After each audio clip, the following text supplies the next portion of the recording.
ಹಳ್ಳಿಗಾಡಿಂದ ಹನ್ನೂರು ತಾಲೂಕು ಬಸವನಗುಡಿಯಿಂದ ಬಂದಿರೋದು sir. Okay. ಅಲ್ಲಿಂದ ಬಂದಿದ್ದೀವಿ, 2 ಅವರ್ ಆಗಿದೆ. ಎಲ್ಲ ಕಡೆನೂ ಸುತ್ತೋರ್ದು ಬಂದಿದ್ದೀವಿ.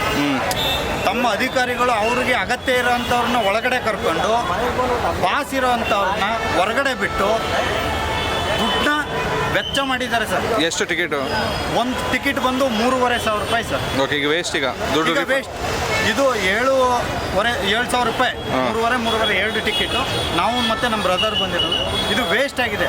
ಅಟ್ಲೀಸ್ಟ್ ಇದನ್ನು ರೀಫಂಡ್ ಮಾಡಲಿಕ್ಕೆ ಯಾರನ್ನ ಕೇಳಿದ್ರು ಅದ್ರ ಬಗ್ಗೆ ನಮ್ಗೆ ಗೊತ್ತಿಲ್ಲ, ಹೊರಗಡೆ ಹೋಗಿ ಫಸ್ಟು, ಇಷ್ಟೇ ನಮಗೆ ಉತ್ತರ ಬರ್ತಾ ಇರೋದು. ಸರ್, ದಸರಾ ನೋಡ್ಬೇಕು ಅನ್ಕೊಂಡಿದ್ರೆ ಅಲ್ಲಿಂದ ಬಂದು? ಹೌದು ಸರ್, ದಸರಾ ನೋಡ್ಲಿಕ್ಕೇ ಟಿಕೆಟ್ ಬುಕ್ ಮಾಡಿ 7,000 ರೂಪಾಯಿ ಕೊಟ್ಟು ಕಾದು ಬಂದಿರೋದು. ಬಂದು ಅವ್ರಿಗೆ ಅವರ ಭಾಗ್ಯಗಳನ್ನು ಪೂರೈಸಲಿಕ್ಕೆ ದುಡ್ಡು ಬೇಕು, ಅದಕ್ಕೋಸ್ಕರ ಇದನ್ನು ಸ್ಕ್ಯಾಮ್ ಮಾಡಿದ್ದಾರೆ.